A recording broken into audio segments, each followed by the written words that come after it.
The best available sources converge on a stark picture. By January 2025, China's nuclear stockpile had climbed to about 600 warheads, up from $500 the previous year, and growing by roughly 100 warheads annually since 2023.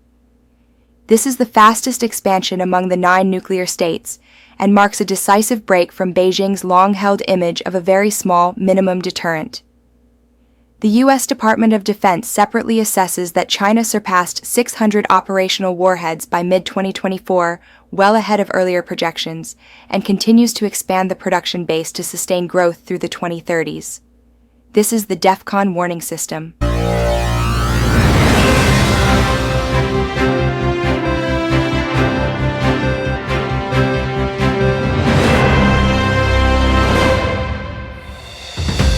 If you find these articles helpful, please like and subscribe so that others can find them as well. Commercial imagery and expert analyses since 2021 have documented large new missile fields at Yumen, Gansu, Hami, Xinjiang, and Ordos, Inner Mongolia, with layout density and support infrastructure consistent with solid fuel ICBM basing. Aggregate counts and follow-on reporting indicate roughly 350 new silos completed or nearing completion by early 2025, an historically rapid expansion of fixed ICBM capacity. Earlier field-by-field tallies suggested about 120 silos at Yumen and up to 110 at Hami, with Ordos still maturing. Newer updates point to hundreds overall as ancillary facilities, power, C2, tunnels, technical sites, came online.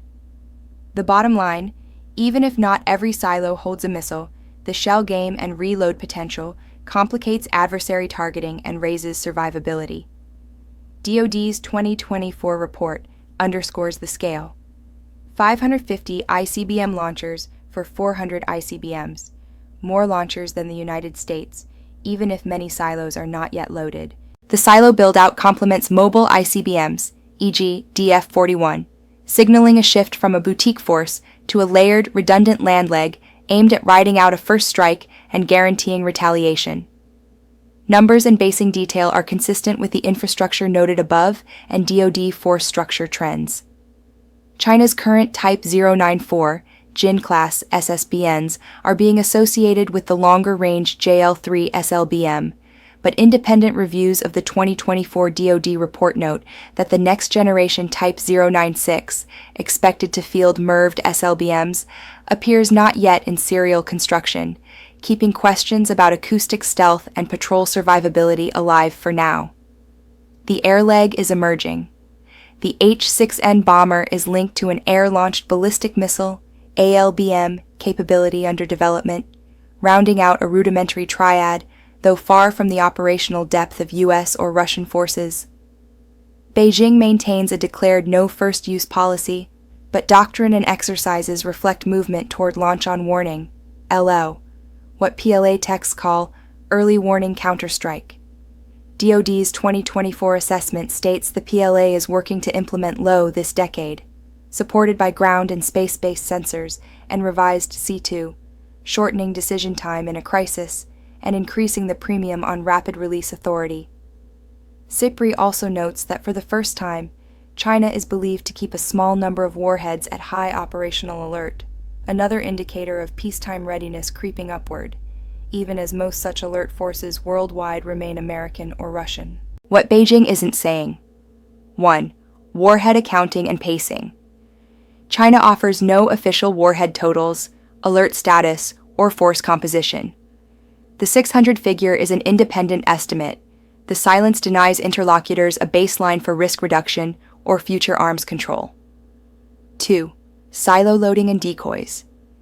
It remains unclear how many new silos are missile-filled today versus empty or used as dummies, an ambiguity that enhances deterrence but complicates stability in a crisis.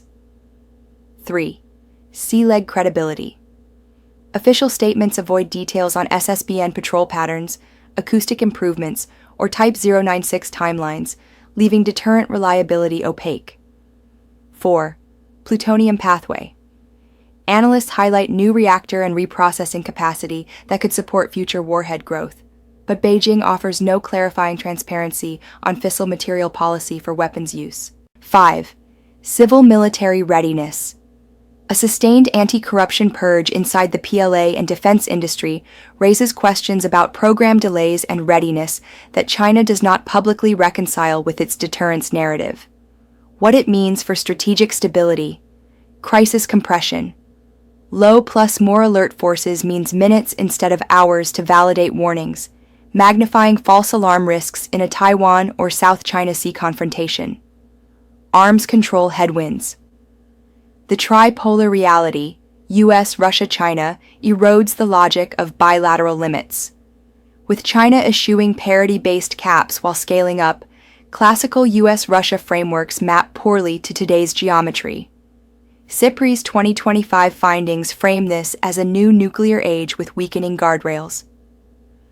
Targeting dilemmas. Hundreds of silos enable a shell game. Even with modest missile loading, an adversary must allocate multiple warheads per aim point, driving up required strike forces and penalizing counterforce strategies. The Pentagon continues to assess that China is on a path toward ARGR 1,000 warheads by 2030 and potentially BAON 1,500 by 2035 if current trends persist. Numbers still below the US and Russia in total inventories, but transformational for East Asian deterrence.